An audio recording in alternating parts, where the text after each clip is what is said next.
12 a.m. La joven y fundida Tierra choca con otro planeta llamado Tea. Se forma la Luna. De las 12 a las 4:30 a.m., el planeta y la atmósfera se transforman. Los continentes se fusionan para formar supercontinentes. Estos se vuelven a romper y separar. Esto ocurre cada 400 millones de años, o sea, cada 2 horas en el reloj. A las 5:30 a.m. vemos que los primeros organismos unicelulares comienzan su vida en el océano. A las 8 a.m. surgen los primeros virus. A las 11 a.m., las bacterias fotosintetizadoras han conseguido tomar suficiente sol para llenar la atmósfera de oxígeno. Eso toma 1.000 millones de años. Eso son 6 horas en el reloj. A las 11:35 tenemos la primera bola de nieve de la Tierra. Hasta los océanos se convierten en hielo. No te preocupes, todo se derretirá para el mediodía. A la 1 p.m. tenemos células especiales con órganos internos que cobran vida. 3 horas después comenzarán a dividirse en 3 grupos que eventualmente se convertirán en hongos como las setas. Adelantémonos mientras estas células pasan de ser formas de vida simples a complejas. A las 7:20 p.m. aparece algo familiar, las esponjas. Son las 7:55 y la Tierra se congela de nuevo. Esto se derrite en 2 minutos.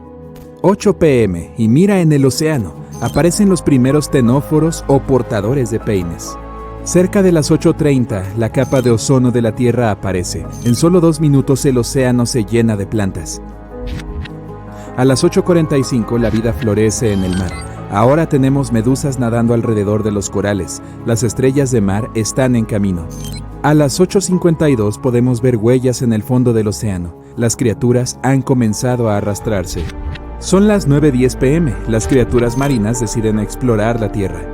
30 segundos después surgen diferentes animales y plantas. Se extienden por todo el planeta al instante. 9:41 es el momento de los primeros insectos. Se alimentan de plantas y árboles recién formados en la Tierra. A las 9:45 aparecen los primeros animales de 4 patas en aguas poco profundas. A las 10:10 p.m. esos cuadrúpedos se dividen en grupos que luego se convertirán en mamíferos, reptiles, aves y dinosaurios. A las 10:30 todo desaparece. Se produce una extinción masiva. La causa es un gran asteroide o una enorme erupción volcánica. Solo el 5% de las especies sobreviven. 10:34 y los dinosaurios hacen por fin su aparición. El primero fue el Nyasasaurus, pero los expertos no están seguros de si era uno verdadero o un pariente convirtiéndose en uno. A las 10:45 se produce otra extinción masiva. Los primeros dinosaurios sobreviven a ella y aprovechan para extenderse por todo el mundo. En 5 minutos aparece el tiranosaurio. A las 11 p.m. aparecen las primeras aves de Europa. Son las 11:15 y los mamíferos se dividen en sus grupos. Se ramificarán, formando ballenas, elefantes, armadillos y primates. A las 11:17 los dinosaurios alcanzan su máximo tamaño. El más grande es el Argentinosaurus. Tiene una longitud de 10 autobuses escolares y es lo suficientemente alto como para asomarse a la ventana de un 7º piso. Son las 11:26 cuando un asteroide gigante se estrella contra la Tierra. El polvo vuela por todas partes. Unos segundos después todo se aclara, pero los dinosaurios ya han desaparecido. Con la desaparición de los dinosaurios, los pocos mamíferos que quedan pueden apoderarse del planeta. A las 11:30 los primates se separan en 2 grupos, y uno de esos se convertirá en simios, gorilas y un tiempo después en humanos. A las 11:58 p.m. aparecen los chimpancés y los bonobos. 15 segundos más tarde, las especies de homínidos comienzan a caminar en 2 patas. Son las 11:59 y 23 segundos, el momento en que los humanos aparecen en África.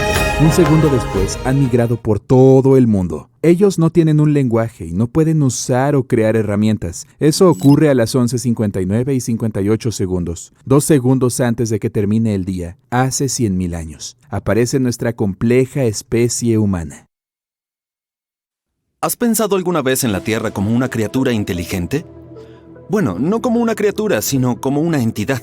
Como si tuviera una mente y algunos instintos de supervivencia propios. Dicho así, suena como si estuvieras a punto de ver una película de fantasía en la que el planeta en el que caminamos y vivimos nuestra vida diaria se despierta de repente. Se da cuenta de que no le gustamos tanto después de todo y se vuelve loco. Oye, espero que eso no suceda. Pero no estamos hablando realmente de tales escenarios, sino más bien de la idea de que la actividad colectiva de la vida, como microbios y plantas, puede cambiar un planeta y darle vida propia. Es como si el planeta tuviera una mente verde. La metáfora de la Tierra como un planeta vivo tiene sentido. Todo tipo de criaturas se arrastran, nadan, caminan y vuelan por las capas superiores de nuestra Tierra, océano y cielo. Las plantas cubren gran parte de nuestro mundo y además hay virus y bacterias en el agua, el suelo e incluso la atmósfera. Ahora imagina a todos los seres vivos de la Tierra como plantas, animales y microbios, como un equipo gigante que trabaja en conjunto. Tienen funciones diferentes, pero todos hacen lo suyo para que el planeta sea un lugar mejor para vivir. Por ejemplo, las plantas producen el oxígeno que respiramos y los animales ayudan a polinizar las flores. Juntos forman la biosfera, que es como el equipo de la vida de la Tierra. Ahí es donde la idea de inteligencia planetaria surge. Al igual que los individuos y los grupos pueden ser inteligentes, también puede serlo un planeta entero. Investigadores creen que deberíamos medir la inteligencia de nuestro mundo por su capacidad de mantenerse a sí mismo para siempre. Y al igual que los seres humanos necesitan trabajar juntos para sobrevivir, la inteligencia colectiva de un planeta se mide por la capacidad de toda la vida que hay en él para trabajar juntos hacia este mismo objetivo. Es como si el mundo fuera un sistema complejo que sabe cuidarse a sí mismo, como los bosques. Pueden compartir nutrientes a través de sus redes secretas subterráneas de hongos. Esto ayuda a todos los árboles a mantenerse sanos. Obviamente podemos aprender mucho de los bosques. Si saltáramos al universo fantástico en busca de planetas inteligentes y conscientes, elegiríamos sin duda a Mogo, de Linterna Verde. Es una entidad planetaria específica que puede hacer cosas como cambiar su clima y alterar la gravedad, el crecimiento de las plantas o algunas otras condiciones de la superficie. ¿O qué te parece la impresionante Pandora de Avatar? ¿Recuerdas las fascinantes escenas de flora y fauna que allí aparecen con órganos que podrían recordarte a tentáculos? Permiten a las criaturas interconectarse entre sí a nivel neuronal. Es como si todo el planeta fuera un cerebro gigante con muchos árboles más pequeños, criaturas y demás piezas como células. Estamos lejos de eso, pero sigue siendo bonito imaginarlo. De momento, nuestra civilización se encuentra en la fase que los científicos denominan tecnósfera inmadura. Eso significa que todavía estamos demasiado centrados en el uso de una tecnología que no siempre es buena para nuestro planeta. No tenemos una inteligencia planetaria o una comprensión colectiva de lo que hay que hacer para mejorar nuestro mundo. En lugar de eso, cada uno va a lo suyo, aunque no estamos en la peor etapa. Investigadores han ideado 4 etapas del pasado y el futuro de la Tierra para explicar cómo la inteligencia planetaria podría influir a largo plazo en la humanidad. La primera etapa es la que llamamos la biosfera inmadura. Es cuando empezó la vida en la Tierra hace miles de millones de años. Solo había microbios en la Tierra desnuda, sin vegetación.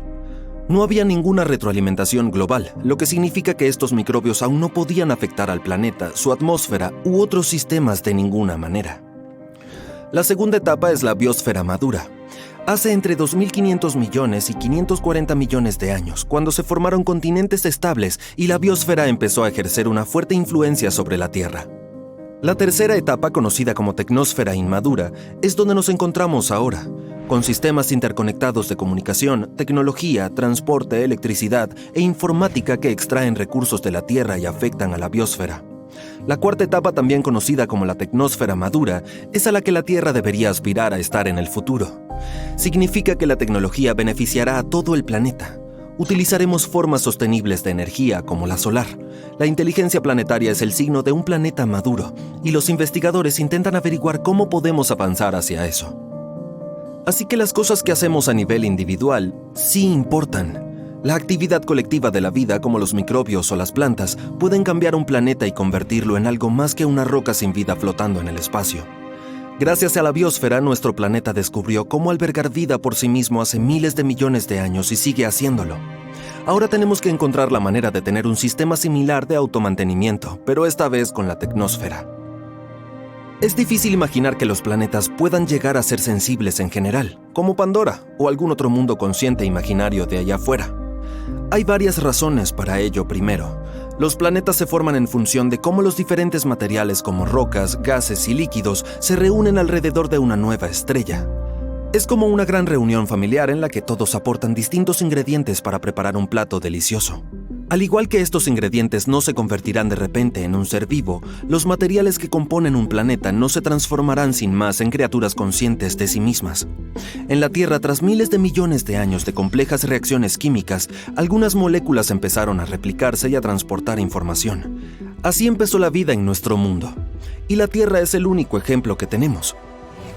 Imagina que tienes un gran jardín en el que plantas un montón de setas o bacterias con la esperanza de que se vuelvan muy inteligentes y te ayuden a cuidar el lugar. Pero las setas y las bacterias no tienen cerebro como nosotros. Tampoco es que lo necesiten. Tener un cerebro grande también es muy caro para los animales. Se necesita mucha energía para mantenerlo en funcionamiento. Por eso, ellos solo llegan a ser inteligentes como lo necesitan para sobrevivir y prosperar en su entorno. Los perros y los gatos son muy inteligentes porque necesitan evitar los peligros y encontrar comida. No necesitan la inteligencia humana para construir casas, crear arte o inventar nuevas tecnologías. Así que sería difícil llevar a todos los seres vivos y plantas al mismo nivel de inteligencia. La tercera razón por la que sería difícil que un planeta se volviera sensible es la regla principal del reino animal. La vida se basa en la supervivencia del más fuerte. Todas las criaturas compiten por recursos como el agua, la comida y el espacio.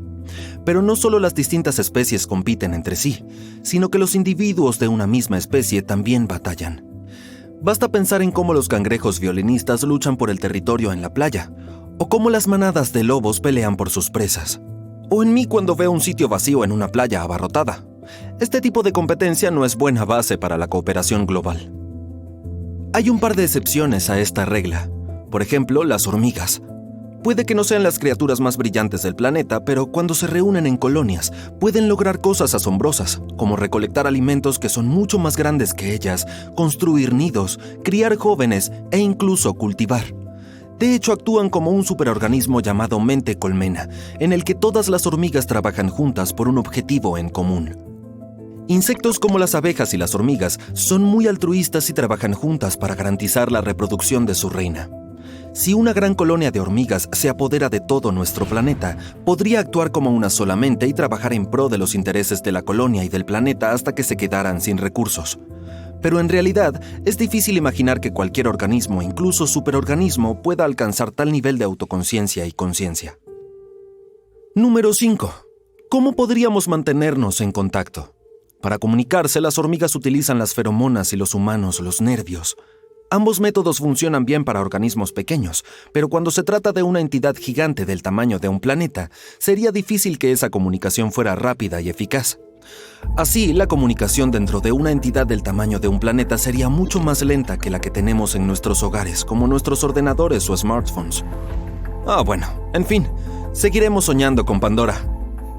Viajando hacia atrás en el tiempo. Esto solía ser difícil. Volamos más allá de la Edad Media, de la primera civilización humana, de los antiguos ancestros de las primeras personas, de los dinosaurios, de los primeros animales terrestres, de las antiguas criaturas marinas, y así hasta el principio de todos los tiempos. Y ahí está, esta nebulosa es nuestro sistema solar. Ahora mismo es solo una nube de polvo multicolor hecha de hidrógeno y helio girando. Ha comenzado a encogerse y volverse más densa. Existe la teoría de que hubo explosiones de supernovas cerca de nuestra nebulosa. Sus ondas de choque la apretaron desde diferentes lados hasta que su centro se volvió demasiado pesado. El enorme peso la presiona y comienzan las reacciones nucleares en cadena en el mismo centro de esta nube. Esto la calienta y la hace brillar. Pronto se forma una esfera densa y así es como nace nuestro Sol. Ocurrió hace unos 4.500 millones de años. Nuestro planeta aún no existe, solo hay un disco de polvo y desechos espaciales orbitando el joven Sol. Estos pedazos de escombros se fusionan gradualmente y se hacen cada vez más pesados. Observemos el centro de este montón de asteroides. El peso total de los desechos comprime tanto la región central que ahí se está formando un denso núcleo metálico. La enorme presión lo calienta y la temperatura en el centro de la joven Tierra alcanza casi 6.000 grados centígrados. Y hay un núcleo líquido alrededor del sólido. Esto crea el campo magnético de nuestro planeta. Ahora, cuando la radiación y el viento solares llegan a la Tierra, se estrellan contra un escudo en forma de nuestro campo magnético. Hasta ahora, nuestro planeta está ardiendo y se parece más a una bola de lava, pero comienza a enfriarse, formando una corteza sólida. En este momento aparece otro protoplaneta en el horizonte. Luce más como un asteroide del tamaño de Marte, y este enorme pedazo de escombro vuela hacia nosotros. Golpea a la joven Tierra en un ángulo tal que hace salir a una parte de este. Los restos se rompen en varios pedazos y se detienen en nuestra órbita. Al cabo de un tiempo, todos estos se unen para formar la Luna. Como resultado de esta colisión, la Tierra comienza a girar demasiado rápido. Un día dura ahora unas 5 horas en lugar de las 24 habituales, pero el satélite es lo suficientemente pesado como para frenar la rotación de nuestro planeta con la gravedad. Ahora la Tierra no parece un lugar hospitalario. Las fuerzas gravitacionales de la Luna están penetrando en lo más profundo de esta y provocando más actividad volcánica. Además, los meteoritos caen constantemente aquí, provocando frecuentes explosiones en la superficie. ¡Ay! El gas que sale de los volcanes forma nuestra atmósfera. El hielo que fue traído a nuestro planeta en los meteoritos se evapora. El vapor se eleva y se convierte en lluvia. El agua de esta cae a la superficie, enfriando la lava caliente y formando los primeros lagos y ríos. Durante varios cientos de millones de años más, la Tierra se parece a la superficie de Venus. Es un lugar sin vida, con un montón de volcanes, lluvias ácidas y sin oxígeno para respirar. El Sol no era tan brillante como lo es ahora. Además, los rayos solares apenas podían atravesar toneladas de polvo volcánico en la atmósfera, pero hace unos 3.700 millones de años aparece aquí la primera vida en forma de organismos unicelulares que no necesitaban oxígeno. Aparecieron en las partes poco profundas y cálidas del océano, cerca de la costa. Estas bacterias reinaron en la Tierra durante casi 2.000 millones de años a lo largo del Eón arcaico. Dejaron estromatolitos. Son pilares de piedra en el fondo de las aguas cálidas poco profundas. Son el producto de organismos simples y bacterias. Estos microorganismos evolucionaron hasta que aprendieron la fotosíntesis. Las bacterias comenzaron a producir oxígeno absorbiendo la energía de la luz solar. Al principio este oxígeno se gastaba en la oxidación de las rocas, pero luego el exceso de este empezó a llenar la atmósfera. Además, en esta época aparecieron las primeras algas que también lo producían. Este acontecimiento se denomina gran oxidación. ¡Qué buen nombre! Que provocó la desaparición de casi todos los organismos vivos de la faz de la Tierra. Para los organismos simples, el oxígeno era tóxico y los restos de bacterias y microorganismos se hundieron en el fondo del océano. Muchos millones de años después, estos residuos se reciclarán y bajo la tremenda presión del agua y la corteza terrestre, se convertirán en petróleo. El Eón arcaico terminó con esta catástrofe hace unos 2.500 millones de años. Al mismo tiempo se estaban formando continentes en la Tierra, que más tarde se moverían por los océanos del mundo como un rompecabezas y formarían un supercontinente. Pero por ahora el metano y el dióxido de carbono siguen constituyendo la mayor parte de la atmósfera, provocan el efecto invernadero y el aumento de las temperaturas en la Tierra. Pero la aparición del oxígeno detiene este efecto y la temperatura de nuestro planeta desciende. Comienza una edad de hielo, la llamada glaciación huroniana, que duró desde hace 2.400 a 2.100 millones de años. Los científicos especulan que nuestro planeta estaba casi completamente cubierto de hielo en esa época, incluso en el cálido Ecuador. Un cambio enorme si se tiene en cuenta que hace 2.000 millones de años nuestro planeta era como una bola de lava, pero ahora es como un bloque de hielo.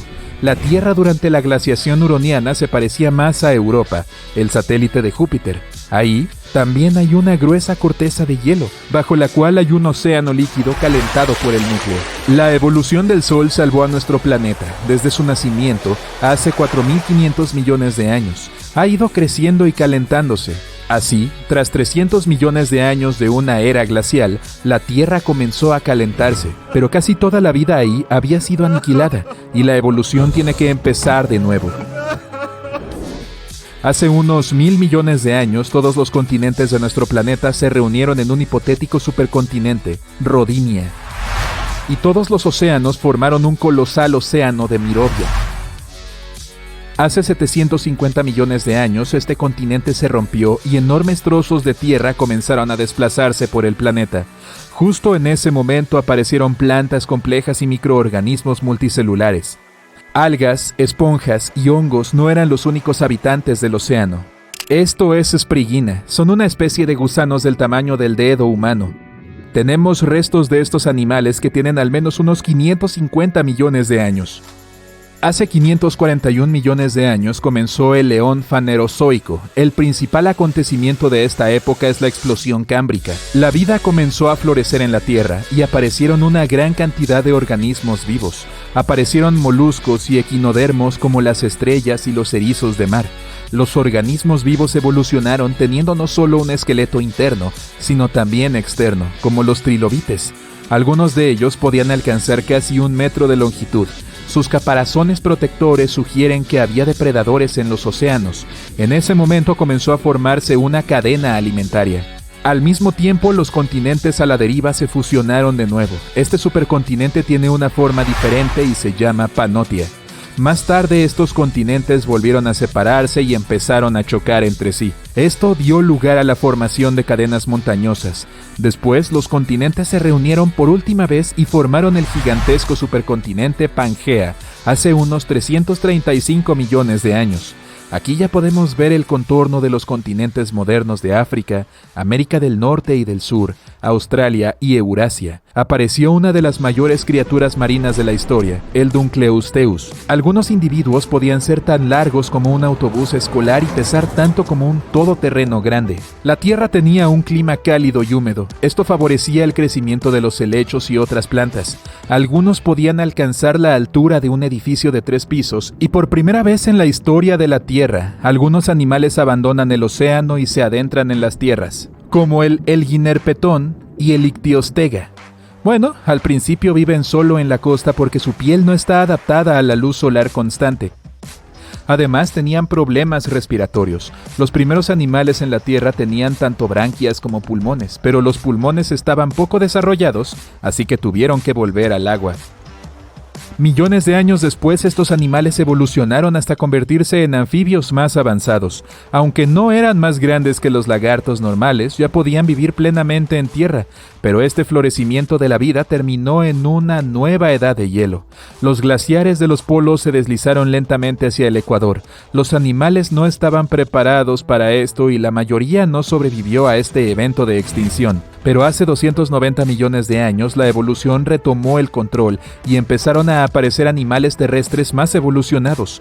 Poco a poco aumentaron de tamaño, se multiplicaron y dieron lugar a nuevas especies como el Scutosaurus y el Gorgonopsia. Pero este periodo tampoco duró mucho. Solo 40 millones de años después, como resultado de acontecimientos desconocidos, el 95% de todos los organismos vivos de la Tierra dejaron de existir. Pudo ser causado por un meteorito gigante o por el aumento de la actividad volcánica. También una hipótesis dice que pudo ser la liberación de metano del fondo del océano. La era mesozoica comenzó después de esta extinción. En ella aparecieron los dinosaurios tal y como los conocemos y se inició una nueva página en la historia de la Tierra.